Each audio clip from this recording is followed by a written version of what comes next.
ിരിക്കുന്ന പൂവിലുമുണ്ട് വഞ്ചനയുടെ എല്ലാം കണ്ടോ. പോണി നമുക്ക് കല്യാണത്തിന് പോണ്ടേ? എനിക്ക് ഉമ്മാനായിട്ട് ഹോസ്പിറ്റലിൽ പോവാണ്.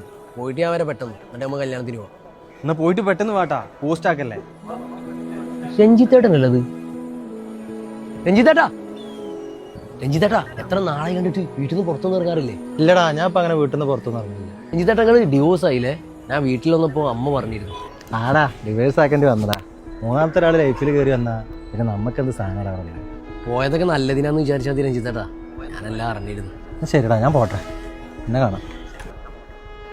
പാവം. എടാ ഉസ്താദ്, നമ്മളെ രഞ്ജിത്തേട്ടനല്ലേടത്? ഇവിടെ നാട്ടിലില്ലേ? കുറെ കാലമല്ലേ കണ്ടിട്ട്. നാട്ടിലേക്ക് കണ്ടാ പുള്ളി ഡിപ്രഷൻ കാരണം വീട്ടിൽ നിന്ന് പുറത്തിറങ്ങാറില്ല. അയാൾക്ക് എന്താ ഇത്ര ഡിപ്രഷൻ? നിങ്ങൾ കുറെ നേരമായിട്ട് സംസാരിക്കണ്ടല്ലോ.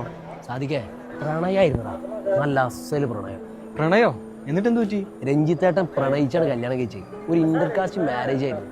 അതുകൊണ്ട് തന്നെ നാട്ടിലും വീട്ടിലൊക്കെ ആകെ പ്രശ്നമായിരുന്നു. പക്ഷെ അവർക്ക് രണ്ടാൾക്കും നല്ല ഇഷ്ടമായതുകൊണ്ട് തന്നെ ഒരുപാട് സ്ട്രഗിൾ ചെയ്ത് അവർ കല്യാണം കഴിച്ചു. പക്ഷെ അത് അധിക കാലം നിന്നില്ല. അതെന്ത് പറ്റിയടാ? എടാ, അവരുടെ ലൈഫിൽ മൂന്നാമത്തെ ഒരാൾ കയറി വന്നു. രഞ്ജിത്തേട്ടൻ അത് കയ്യോടെ പൊക്കിയപ്പോ പിന്നെ അത് പ്രശ്നം പിന്നെ വലിയ പ്രശ്നമായി. പിന്നെ അത് കേസായി. കേസ് കോടതിയിലെത്തിയപ്പോ പാവ രഞ്ജിത്തേട്ടന്റെ തലയിലായി എല്ലാം. രഞ്ജിത്തേട്ടൻ പീഡിപ്പിച്ചെന്ന് വരെയായി. നമ്മളെ നാട്ടിലെ നിയമം അറിയാലോ. ശരിയാടാ, അല്ലെങ്കിൽ നമ്മളെ നാട്ടിലെ ആണുങ്ങൾക്കൊന്നും. ആ പാവം ലൈഫിൽ ഒരുപാട് അനുഭവിച്ചടാ ഒരു പ്രണയം കാരണം. ഇഷ്ടപ്പെട്ടിട്ട് ഒരുപാട് വേദന കിട്ടിയെന്നല്ലാതെ എന്തിന്? സ്വത്തിന്റെ പാതി വരെ അവൾക്ക് കൊടുത്തടാ. കോടതിയിൽ നിന്ന് അതായിരുന്നു വിധി.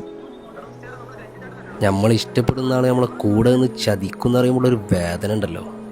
ഏതൊരു റിലേഷൻഷിപ്പിൽ മൂന്നാമതൊരാൾ കയറി വന്നാൽ പിന്നെ ആ റിലേഷൻഷിപ്പിന് ഒരിക്കലും കൂടുതൽ സമയം ആയുസുണ്ടാവില്ല. അവരുടെയും ജീവിതമാണിത്. സ്നേഹിച്ച് കല്യാണം കഴിച്ചതിന് ശേഷം എന്നിട്ടും മറ്റുള്ളവരുടെ പുറകെ പോകുന്ന പല പെണ്ണുങ്ങളുമുണ്ട്. അത് തന്നെയാണ് പറഞ്ഞത്, പുഞ്ചിരിക്കുന്ന പൂവിലുമുണ്ട് വഞ്ചനയുടെ ലാഞ്ചന എന്ന്.